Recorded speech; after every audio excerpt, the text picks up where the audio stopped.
نظریاتی زندگی گزارے. اگر دوڑ دھوپ صرف بہترین گھر کی ہوتی، اگر دوڑ دھوپ صرف جائیدادیں بنانے کی ہوتی، اگر یہی کام ہوتا، میں کہا کرتا ہوں اگر دولت بڑی پیاری ہوتی نا تو سب سے زیادہ سیدہ فاطمہ کے گھر ہوتی. اگر یہ کوئی بہت اعلیٰ چیز ہوتی تو یہ تو وہ والا گھرانہ ہے کہ 3 دن چولہا نہیں جلا. اور کنز المال میں وہ لفظ موجود ہے کہ حضرت ابو ہریرہ فرماتے ہیں کہ اونٹ کے بالوں کی بنی ہوئی چادر سیدہ فاطمہ نے اوڑھی ہوئی تھی. اونٹ کے بالوں کی بنی ہوئی چادر، اور وہ چکی پیس رہی تھی، چکی چلا رہی تھی. کہتے حضور نے دیکھا تو نبی پاک کی آنکھوں میں آنسو ضرور آئے. اور پتہ محبوب نے کیا فرمایا؟ یہ کنز المال میں موجود ہے. محبوب فرمانے لگے شہزادی دنیا میں تھوڑی سی تکلیف برداشت کرو، آخرت کی ساری عزتیں اللہ تمہیں ہی عطا فرمائے. سبحان اللہ. یہ تھوڑی دشواری ہے. یہاں ہر بندے کی بیٹی دکھی نہیں، جس کو بھی پوچھ لیں دکھی ہے، جس سے بھی پوچھ لیں. حضرت جی دعا کرنا، پیر صاحب دعا کرنا، مفتی صاحب دعا کرنا، بزرگوں دعا کرنا. کیوں جی؟ بیٹی بڑی تکلیف میں. کیوں جی؟ کہتے سسرال والے کام بڑا کراتے ہیں. چکی پیستی ہے، لیپا پوتی کرتی ہے، اس کے ہاتھوں میں چھالے پڑ جاتے ہیں. ایسا ہوتا ہے کہ ستو کبھی آ جائیں تو پھر سارا دن ان ستوؤں پہ ہی گزر جائے. کبھی ایسا ہوتا ہے کہ 3 دن روزے رکھے جائیں اور ایک کھجور اور ایک پانی ملے افطار سحر کے وقت. یوں بھی کبھی وقت گزارا. اور میرے عزیزوں یاد رکھنا، ہم نے جو مزاج اختیار کر لیا ہے نا اس وقت، یہ جو پوری دنیا میں گاڑیاں بھاگ رہی ہیں، ملک سے باہر لوگ جا رہے ہیں، دولتیں جمع ہو رہی ہیں، یہ ضروریات کا رٹا نہیں، یہ ضروریات نہیں، یہ خواہشات ہیں. ضروریات تو پوری ہو رہی تھی لیکن وہ جو خواہشات کی تکمیل تھی، وہ جو پڑوسیوں کی بڑی کار ہمیں پریشان کر رہی تھی، وہ جو گھر کے سامنے ایک پلاٹ تھا اور دل کر رہا تھا حویلی نہ بنا لوں، وہ جو ٹینشنیں تھیں انہوں نے بہت بھگایا، لوگوں کو تھکا دیا. نظریاتی زندگی، اور نظریاتی زندگی میں کچھ کرنے کا عہد، کچھ ارادہ کیا جائے کچھ کام کرنے کا. دیکھو سارے لوگ ساری ڈیوٹیاں تو نہیں کر سکتے. میں یہ مائک آپریٹ نہیں کر سکتا، تو پھر میرا خیال ہے مجھے اس بندے کی بھی قدر کرنی چاہیے جو اسے چلا سکتا ہے. جو کام میں گاڑی میں سفر کرتا رہتا ہوں، وہ کہاں گھوم آتے ہیں تو میں تو سو جاتا ہوں کئی دفعہ گاڑی میں، لیکن ڈرائیور کو لوگ ڈرائیور کہہ کے پکارتے ہیں، حالانکہ تو سویا ہوا تھا، وہ تو جاگ رہا تھا. اس کی اہمیت کو سمجھنا چاہیے. ہم نہ زندگی میں کوئی بھی کام کریں، ایک تو کام کریں اور جو ایک کریں زندگی میں، لیکن ذرا سونا کر کے کریں. کوئی ایک مقصد بنا لیں، کوئی ایک مقصد ہو، کوئی ارادہ ہو، کوئی پروگرام ہو. نہ سمجھ آئے تو بخاری میں حدیث موجود ہے، ایک بوڑھی اماں حضور کی مسجد میں جھاڑو دیتی تھی. اور چلو کچھ کرتی تو تھی نا یار.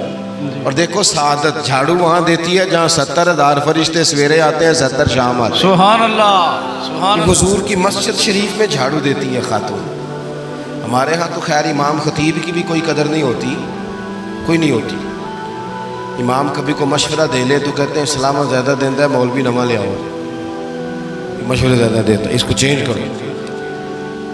اور مسجد کے خادم کی کوئی حیثیت، لیکن جو مسجد میں جھاڑو دینے کی فضیلت ہے نا، حضرت بابا فرید صاحب سے جب کوئی بندہ کہتا تھا نا دل بڑا پریشان ہے، تو بابا صاحب کہتے تھے مسجد میں جھاڑو دیا کر، اللہ سکون عطا کرے گا. سبحان اللہ. سبحان اللہ. مائک میں نہ بولیں جی، سنیں بات. مسجد میں جھاڑو دیا کر. اٹھ نہ فریدا ستیا تے خلقت ویکھن جا، تے متے کوئی مل جائی بخشیا تے چل تم ہی بخشیا جا. اٹھ نہ فریدا ستیا تے جھاڑو دے مسیت، اوے تو ستا ہے تے رب تے جاگدا ہے، تیری ڈاڈے نال پرید. اٹھ نہ کچھ کر. وہ خاتون چلو کوئی کام تو کرتی تھی نا. دیکھو نا گلی سے گزرتے ہیں لوگ، اب وہاں کھڈا ہے، سب کا موٹر سائیکل گاڑی سب تنگ ہوتے ہیں. جو بندہ ابھی گزر رہا ہے نا روڈ پہ، وہ تبصرہ کر رہا ہے کہ دیکھو بلدیہ والے صحیح نہیں کراتے. تبصرہ جو سارے کرتے ہیں، ایک کئی تے ایک دابڑا، 2 بندے درکار ہیں، رستہ ٹھیک ہو جاتا ہے. پر اتنی محنت کرنے کو کوئی تیار ہے؟ کیونکہ ہمارے ملک میں جو شے سب سے عام ہے وہ تبصرہ ہے. تبصرہ کرو صبح و شام جتنا ممکن ہے، تبصرے کرو، ڈیوٹی یہی ہے ہماری.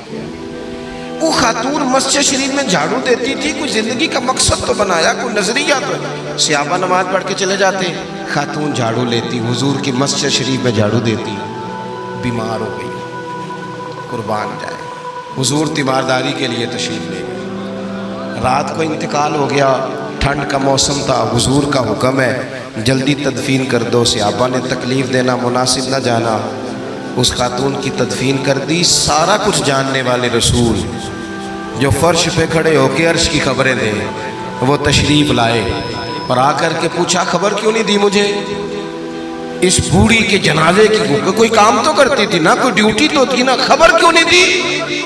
ویسے تو وارث جنازہ پڑھ لے تو دوسرا جنازہ جائز نہیں، وارثوں نے نہ پڑھا ہو تو دوسرا جنازہ پڑھا جا سکتا ہے، حضور تو خود وارث ہے نا ساری امت کے۔ ہائے ہائے، بے شک تو رسول کریم قبر پہ کھڑے ہو کے فرمانے لگے صفے بناؤ، میں دوبارہ جنازہ پڑھاؤں گا، سبحان اللہ، میں دوبارہ جنازہ پڑھاؤں گا۔ کیوں؟ زندگی میں کوئی خدمات تو ہے نا، کوئی ڈیوٹی تو ہے نا۔ پہلے تو ہم کچھ کرتے نہیں، اور اگر کرتے بھی ہیں تو صرف دوسروں کا دھیان ہی رکھتے ہیں، دوسروں پر توجہ ہوتی ہے کہ فلانا فلانا۔ بھئی آپ اپنا کام کریں، کچھ زندگی میں کر گزریں، کوئی ڈیوٹی کریں۔ اگر زندگی نظریاتی ہوگی، دیکھو ڈھیر سارے لوگ ہوتے ہیں، نام میرا ہی شاید آئے گا کہ مدرسہ انہوں نے بنایا ہے، مسجد انہوں نے بنائی، میرا ہی نام آئے گا اگر کہیں میں بناؤں گا، لیکن زمین دینے والے کا بھی ایک کردار ہوتا ہے، اس میں نقشہ نویس کا بھی ایک کردار ہوتا ہے، اس میں ایک اینٹ خرچ کرنے والے کا بھی کردار ہوتا ہے۔ پھر وہ کام ختم نہیں ہوتا، سریا وہ لینٹر ڈالنے والے جو ہوتے ہیں ان میں جو سریا باندھنے والا ہے وہ بھی ایک قیمتی کردار رکھتا ہے۔ پھر کہتے ہیں الیکٹریشین کو بھی بلاؤ، پھر یہاں بھی کام ختم نہیں ہوتا، پھر اور اس کے گرد ڈھیر سارے لوازمات ہیں۔ جو بندہ جو کردار ادا کر، عالم اگر کتاب لکھ بھی دے تو ہو سکتا ہے کتابت نہ کر سکے، اور اگر کاتب بھی ہو تو ہو سکتا ہے اسے پبلش نہ کر سکے۔ تو یہ کچھ نہ کچھ خدمات، کچھ نہ کچھ ڈیوٹیاں۔ حضرت مولا علی شیر خدا نے چھوٹی عمر میں کہا تھا یا رسول اللہ دین کی مدد بھی کروں گا، آپ کی حفاظت بھی کروں گا۔ 63 سال عمر پائی اور ہر میدان میں اگلی صفوں میں، ہر میدان میں اگلی صفوں میں، ہر میدان میں اگلی۔ حضور سے وعدہ کیا تھا یا رسول اللہ ڈیوٹی کریں گے، خدمت کریں گے۔ ہمارے ہاں یہاں تو منصوبہ بندی ہو رہی ہے، امام غزالی سے آ کے کسی نے کہا حضور کو بندہ مخلص ملتا ہی نہیں، یہ بھی غلط ہو گیا وہ بھی غلط ہو گیا، تو امام صاحب فرمانے لگے چل تو ہی مخلص ہو جا، تیری شکل میں تو کچھ لوگوں کو مخلص بندہ مل جائے، تو کچھ کر تو صحیح، نہ صرف تبصرے۔ حضرت مولا کائنات نے عمر مبارک ساری دین کی خدمت میں لگائی، تو جب 63 سال کی عمر میں خنجر لگانا تو لوگ تو کہتے ہیں نا میرے پتر کا دھیان رکھنا اور میرے بچوں کا خیال کرنا اور فلانی ڈیوٹی کرنا۔ تو جب خنجر لگا تو حضرت علی کیا کہہ رہے تھے؟ فرما رہے تھے مجھے کعبے کے رب کی قسم علی تو کامیاب ہو گیا ہے، یہ دیکھو پانی پڑن سہیلیاں تے رنگا رنگ کڑے تے پریا تے اس دا جانی ہے نا جس دا توڑ چڑھے۔ فرمایا دیکھو میں نے کوئی ارادہ کیا تھا، آج میں کامیاب ہوا۔ باتیں زیادہ نہیں کرنی، بس ختم کرتا ہوں۔ جب یوں نظریاتی زندگی ہوتی ہے نا، نظریاتی، پھر بندہ تھوڑی سی تکلیف بھی سہ لیتا ہے۔ کوئی کام کر رہا ہے نا بندہ، صحیح بخاری میں حدیث ہے، ایک خاتون نے آ کے عرض کیا تھا یا رسول اللہ صلی اللہ علیہ وسلم مجھے مرگی کا مرض ہے، بڑی تکلیف میں ہوں۔ اللہ کے محبوب علیہ السلام سب کے لیے دعا کرتے، بلکہ حضور تو دست شفا پھیرتے تو اللہ کرم فرما دیتا، لیکن نبی پاک صلی اللہ علیہ وسلم کی خدمت میں عرض کی یا رسول اللہ صلی اللہ علیہ وسلم مرگی ہے۔ تو آج حضور نے انوکھی بات کی، وہ پیچھے صاحبزادہ بشیر صاحب تشریف لائیں، آگے تشریف لے آئیں جی۔ نبی پاک صلی اللہ علیہ وسلم نے نا جی آج نظریہ سمجھایا، توجہ ہے آپ دوستوں کی میری بات پر۔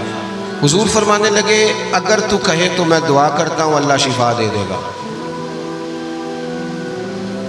اور اگر تو کرے صبر، معنی کیا ہے؟ مرگی کے ساتھ ہی گزارا کرے، اگر کرے صبر تو پھر میرا وعدہ ہے رب جنت عطا کرے گا۔ سبحان اللہ۔ ویسے ہم پیر صاحب کے پاس، سید صاحب کے پاس، بزرگوں کے پاس جائیں، پیر صاحب ہمیں کہیں کہ گوڑا ٹھیک کرانا ہے درد کہ یہاں جنت چاہیے، ساڑھا کی جواب ہے اے گوڑے دا کچھ کرو نا جی، یہ سون نہیں دینا، یہی جواب ہے نا۔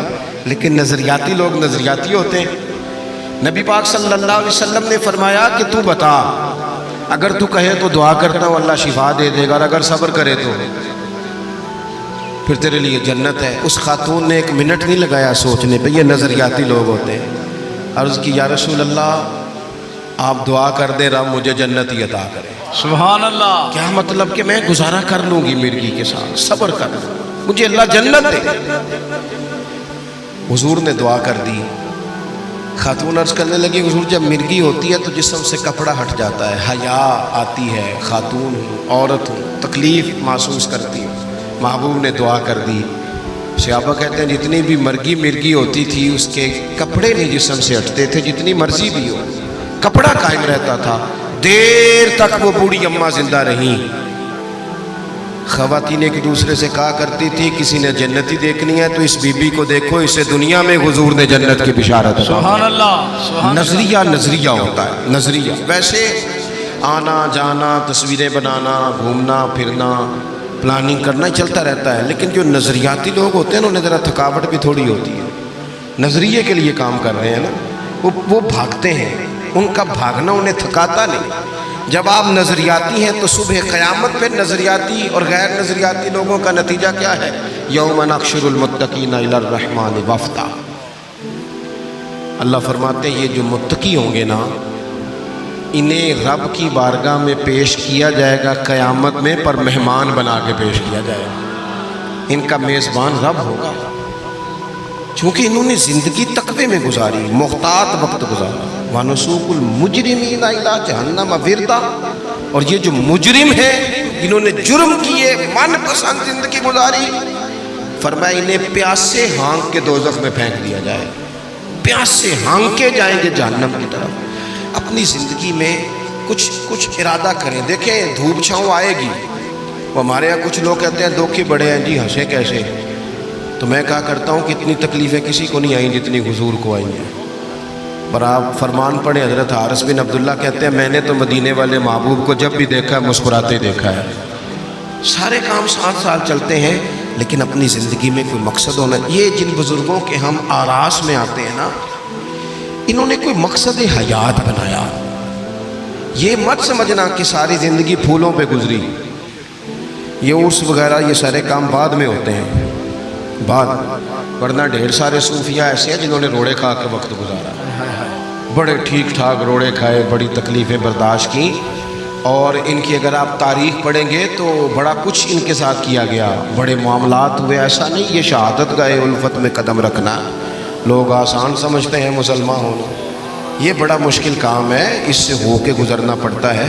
لیکن ڈیوٹی کریں، کوئی کام کریں، کچھ اپنے ذمے لیں۔ یہ جو ہم وقت گزار رہے ہیں نا جی، آپ یہاں کیوں بیٹھے کہتے ٹائم پاس کر رہا ہوں، تو میں کہتا ہوں اتنا ٹائم کہاں سے آیا جو آپ کو پاس کرنا پڑا؟ بہت سارے لوگ کہتے ہیں جی میں بور ہو رہا ہوں، تو میں کہتا ہوں یار بور ہونے کا ٹائم بھی تو ہونا چاہیے نا بندے کے پاس۔ آپ کے پاس ٹائم زیادہ ہے اس لیے بور ہو رہے ہیں، ہمیں تو ٹائم ہی نہیں ملتا بور ہونے کا۔ تو جب کوئی کام کرنا ہے آپ نے، جب آگے بڑھنا ہے، کچھ مقاصد حسنہ حاصل کرنا ہے، کچھ امور خیر سر انجام دینے، پھر زندگی میں ان کو طے کریں اور ان پر کام شروع کر دیں۔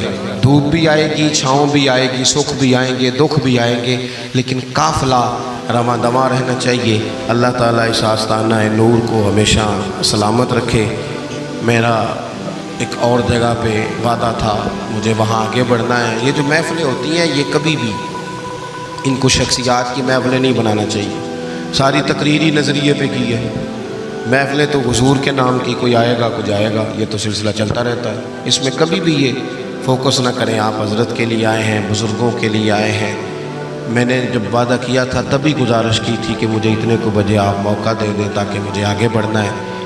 کسی دوست کو اٹھنے کی ضرورت نہیں، بزرگ بیٹھے ہیں، سادات بیٹھے ہیں، یہ ٹھیک نہیں ہوتا، اچھا نہیں ہوتا۔ اطمینان سے بیٹھے آپ لوگ، صرف وہ 2-4 ایک سنگی جو میرے ساتھ ہیں وہ تشریف لے جائیں گے، باقی مرتب پروگرام ہے وہ اپنی ترتیب سے آگے بڑھے گا۔ آخر دعوانا